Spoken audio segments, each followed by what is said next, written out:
I never downloaded the app. That's what still bothers me. One night around 11:30, my phone buzzed while I was watching TV. The notification simply said, "Don't uninstall me." I frowned.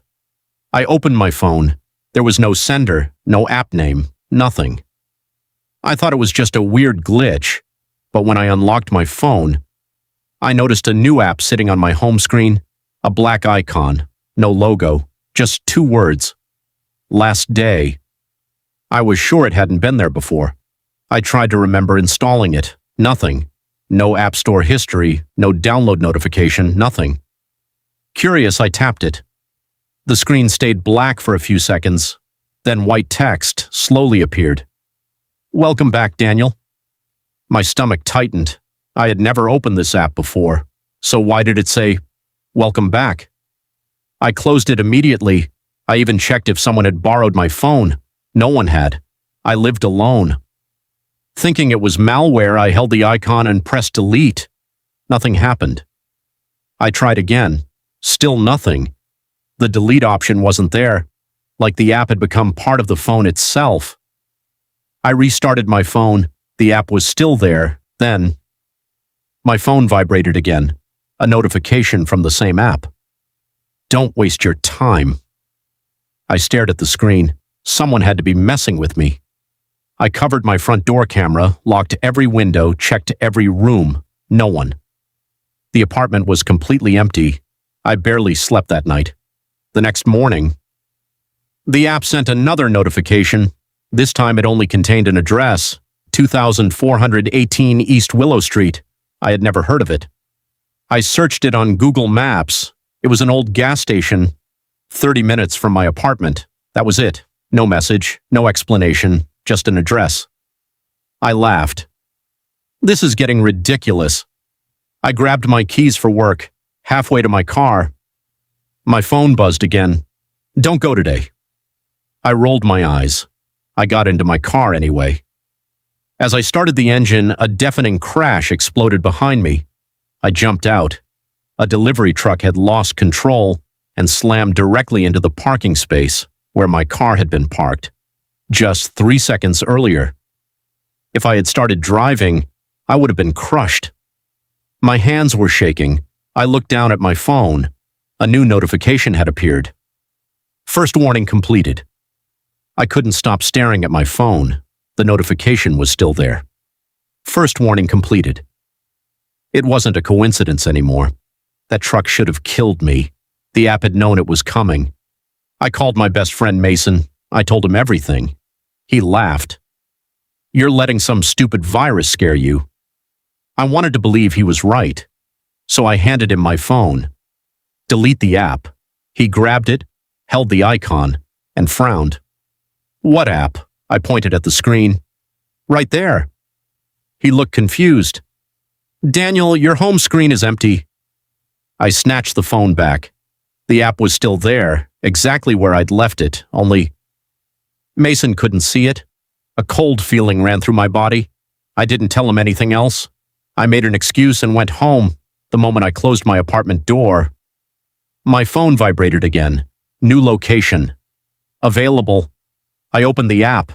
The map zoomed in until it stopped on a small motel across town. The name was Pine Creek Motel, room 214. Nothing else. No explanation, no countdown, just a room number. I promised myself I wasn't going. This had already gone too far. An hour later, another notification appeared. "If you don't go, someone else dies." I felt sick. I threw my phone onto the couch. No, I'm done. 10 minutes passed. Then my phone started ringing. It was Mason. The second I answered, he whispered, "Daniel, I think someone's following me." My heart stopped. "What?" "I've seen the same black SUV behind me for 20 minutes. Every hair on my arm stood up. The app buzzed again. "Room 214. I told Mason to drive to the nearest police station. "I can't," he whispered. "My engine just died." Then, silence. The call disconnected. I called him back. Straight to voicemail. Again, voicemail. Again. Nothing. My phone vibrated one last time. The screen displayed only 4 words. You're already too late. I drove to Pine Creek Motel.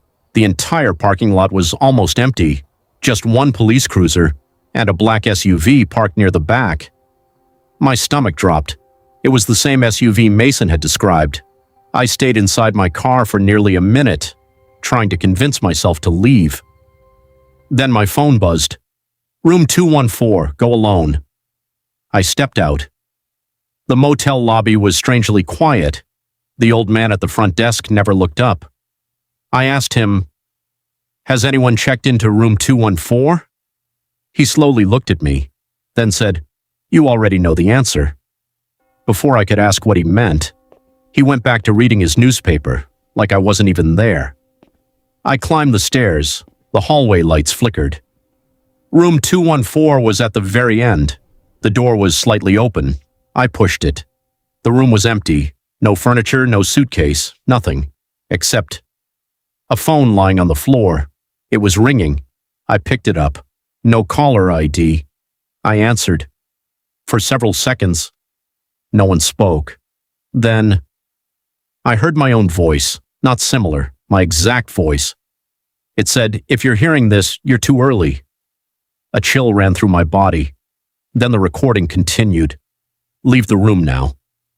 I backed toward the door. My phone vibrated. "Don't leave." I froze. One phone was telling me to run. The other was telling me to stay. Then, heavy footsteps echoed down the hallway. Someone was running toward room 214. Fast, very fast. The footsteps stopped. Right outside the door, a shadow appeared underneath it. No knock, no breathing, just silence.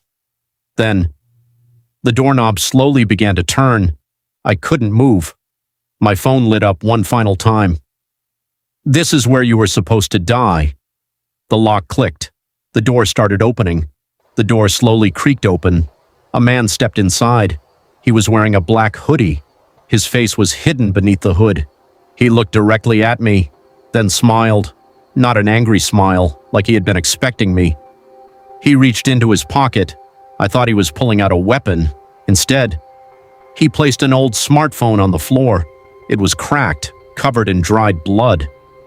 He quietly said, "Take it." My phone vibrated. "Don't touch it." I looked at the stranger, then back at my phone. He whispered, "It's lying to you." My heart was pounding so hard I could barely think. "Who are you?" I asked. He didn't answer. Instead, he pointed at the cracked phone. The screen suddenly turned on by itself. A video started playing. It showed me sleeping in my apartment. I froze. I had never seen that recording before. The timestamp was tomorrow's date. The camera slowly moved closer to my bed. Whoever was filming was already inside my apartment. The video ended. The room fell silent. The stranger finally spoke. "The app doesn't predict deaths. It records them before they happen." I felt sick. Then why is it trying to save me? He looked me straight in the eyes. "Because it failed the first time."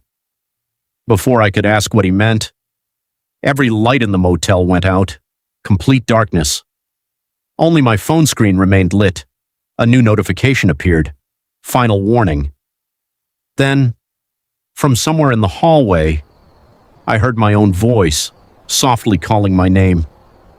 "Daniel, come outside." I knew it wasn't me. The stranger grabbed my arm. His voice trembled for the first time.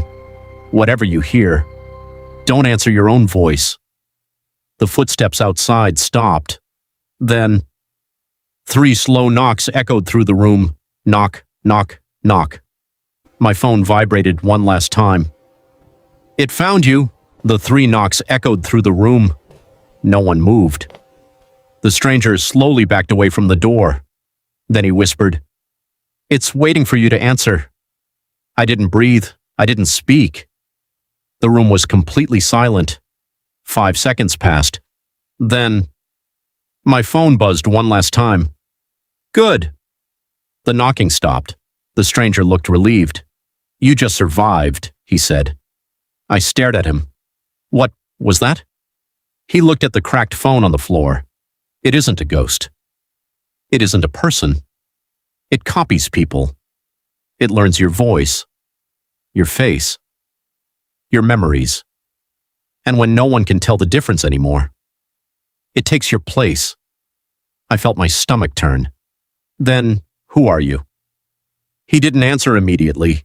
Instead, he slowly pulled back his hood. My blood ran cold.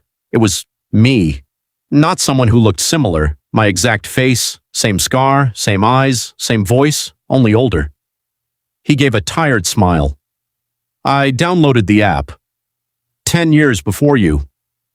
My mind couldn't process what I was hearing. The app chose another version of me to survive, he said. I've been running ever since. Before I could ask another question, the motel lights suddenly came back on. The room was empty. The older version of me was gone. Only the cracked phone remained. I picked it up. The screen lit up instantly. One message appeared, transfer complete. My own phone vibrated. The black app had disappeared. I finally smiled. It was over, or so I thought. The next morning, I unlocked my phone. Every app was normal. Everything looked fine. Then, a notification appeared. Not on my phone, on my smartwatch. A brand new icon, black, no logo, just 2 words. Next host. Under it, one sentence slowly appeared. Welcome back, Daniel. Like this video and share it. Subscribe to Raven Mist.